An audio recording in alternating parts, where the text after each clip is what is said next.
Ce qui est intéressant sur le Guatemala, c'est un petit pays qui n'a que 12 millions d'habitants, mais plus de 60% de la population sont des Mayas, des Indiens Mayas. C'est avec la Bolivie le pays le plus indien d'Amérique.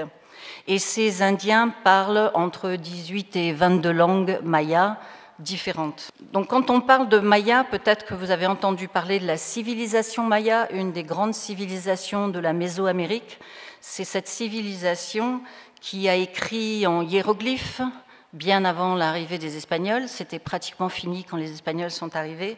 C'est cette civilisation qui a produit des écritures au moment de la colonisation, entre autres un document qui s'appelle les Annales des Kaqchikel, qui raconte la rencontre, l'histoire au moment de la rencontre des Blancs et des Kaqchikel. C'est aussi le pays qui a traversé une période très très difficile dans les années 80, qui est appelée d'une façon très délicate la violencia, mais de cette guerre civile, de cette guerre interne qui a fait des millions de déportés, des centaines de milliers de morts, sont sortis des accords de paix.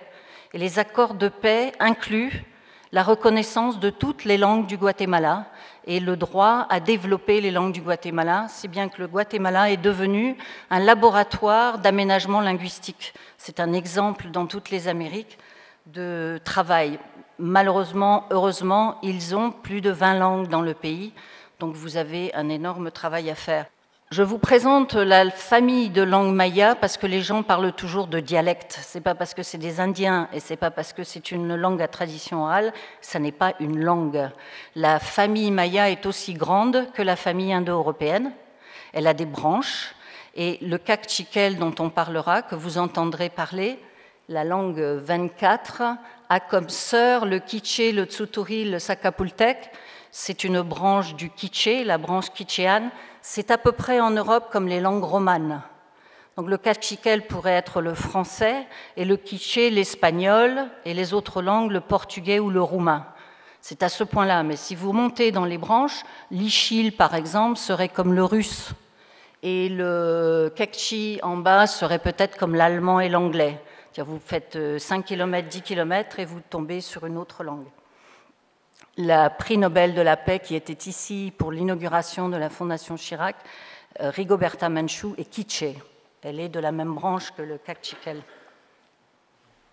Donc voici le pays du Guatemala et les Kaqchikel sont un des groupes les plus importants, plus d'1 million de personnes.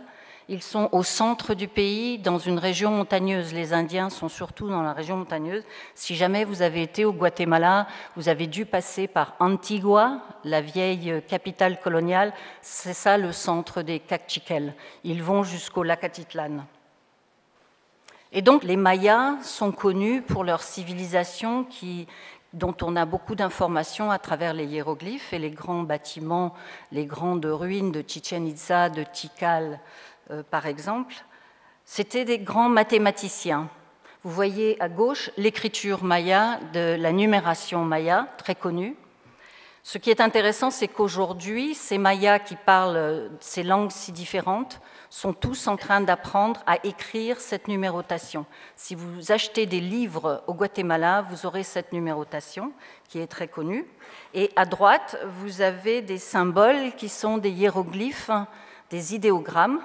Ce que représentent ces deux roues qui s'emboîtent, c'est le calendrier maya, le calendrier sacré maya, qui était composé, qui s'organisait autour de cycles de 20 jours que vous avez à droite, qui ont tous un nom comme d'un dieu, d'un saint. Quand vous êtes né, vous êtes protégé par le Nahual de ce jour-là, et vous avez donc les 20 jours du calendrier lunaire qui s'organisent sur 13 mois. Ce qui fait des comptes différents des comptes grégoriens européens, qui fait qu'aujourd'hui, ils célèbrent l'année 5000 et quelque chose. Ce qui est intéressant pour moi, linguiste qui travaille dans cette région-là, c'est qu'aujourd'hui, tous les enfants mayas dans toutes les écoles primaires apprennent à écrire ces chiffres de cette façon-là. Ils apprennent leur nom en maya et ils apprennent à l'écrire en hiéroglyphe. L'écriture hiéroglyphique étant devenue la marque pan-maya du Guatemala. C'est ce qui se passe au Guatemala. Les Mayas veulent être Mayas. Ils ont toute cette tradition qui leur vient de très loin et qu'ils sont en train de réétudier, de se réapproprier, et ils veulent être en même temps modernes. Donc vous les trouverez sur Internet. Vous pouvez taper calendrier Maya, vous pouvez taper Académie des langues mayas, et vous rencontrerez les Mayas d'aujourd'hui, habillés comme des Mayas qui parlent des langues mayas.